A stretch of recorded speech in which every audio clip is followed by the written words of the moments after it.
jamu an Alaji Siga Senghor. Alaji Siga Senghor. waaw Alaji Siga Senghor mbugu lamit kek andona ye ten nu mbatna te ref njom ne kum refo ten njom ne ke i mbakna ay se jam bugum Sicap Diofior nu ref président fe njom ne iyo waaw njom ne mbana commencé u njom ne a commencé à vendredi samedi dimanche lundi xayte fada iyo waaw i mbugu koy wala in ke andona ye ten nu ndonum naak manam njom ne i ndona ten naak ɓetu fa leŋ fo cinne xarɓen tadik waaw ndax kaaga waagano partager comme par jour iyo ke i ndonna par jour waagaxamo partager ano ten iyo ma firna jimaling fe te ref poussière fe i ndonan a den 40 000 iyo ma firna samedi fe i ndonan a den ngor fo 35 000 te ref raw gadu fe ma firna caxat faak i ndonan a den xoox ɗik fo cin ne ɓetu ɗik nam ma fir ka xay i ndonan a den xoox tadik fo cin ne ɓetu ɗik meke rena ande den in partager tu cin ne xarɓen tadik ke ndonan a took 6 naak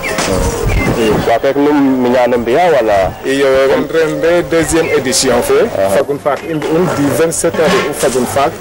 30 avril feke i ndena ren i mbi'un du 26 au 29 avril feke i ndena pour quartier fe yo wala pour association wala quartier fe fop a ref oxe rena maak oxe sa koñale bo ngekonga na rim ke luya association ne fogu njom ne fogu iyo waaw no walu animation koy ano animation fe tambour majeur fe oxe refa Ibou Sene a gen na paanale Fimela iyo oxe na gima njom ne a refa Mbayang Loum a gen na paanale Djirol Ambe iyo neke démarrer ke njot waaw ko refe Elage fogam sakin njoma a refa ka jafena trop jake mos wa ndam na ten merci Thior me leytanona nen soom a jegtu parce que sereer ley o mbecno ndiɓa felanga ali yaay farna ten damon ka Ndakar iyo association fe maxey gidma den to sant a den ndax o kiino leŋ waage dara to ge'a meke den ndona xaman ref xoox leŋ association ne jeg ange a cinj waagim dara kon maxey gidma koñale to sant a den a kooraxe a njega pas-pas a njega participation mu joxoduma den aussi maaga ngot ka to ndefo ndeɓandong o mbicum kon a mbaag a xamo ngeefe yaam i ndeg refo naale in refo waagiro fitnoora in keke mais o kiin na den nu leyuma inoox ñaal te inoox oxu leyuma na den inooxe o leŋ te inoox iyo kon association ne refama ref xoox le rek nda wena njala wo a cinjes iyo meke i mbodna neke ino mbod mbin Jaraaf ne and naye ten ndexe adwan na association ne te ref Moustapha Niane ten refu kooru xaana iyo xana gar ba a waxtaan te iyo nete mo ñamos Moustapha iyo gare jërëjëf gonle bi Moustapha Niane Moustapha Niane waaw Moustapha Niane wotam kum jogo ka ɓaatona fo na lay fe na président lay fe na président ten re Alaji Diouf a doot njom ne ino jega ten 2 ans rek calel mosu i ngolooxin i ndeɓes a ref koy nda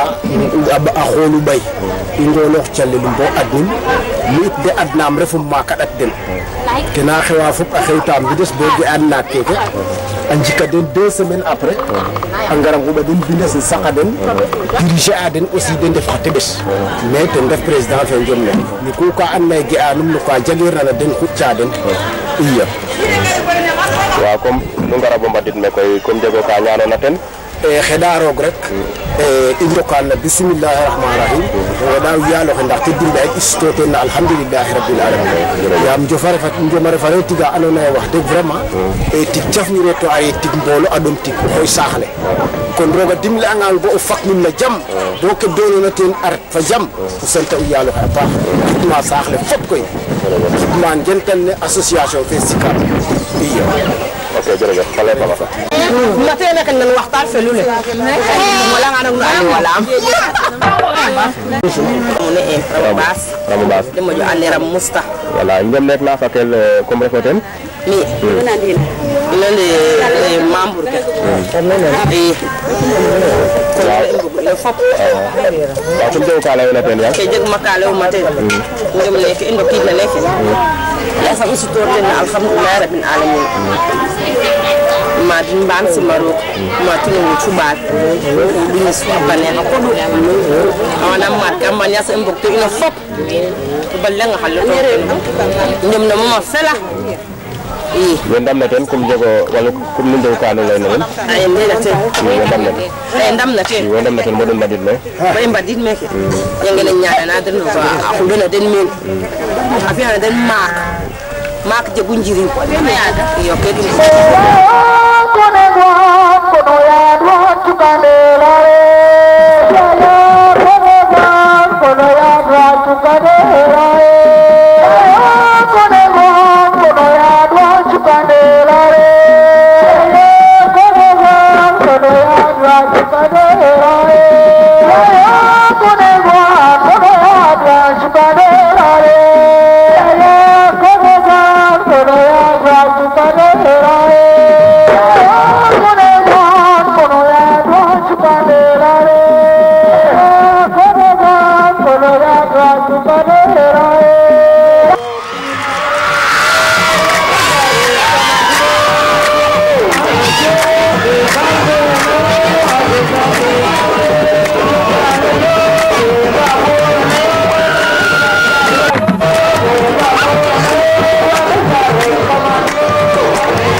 Thank you.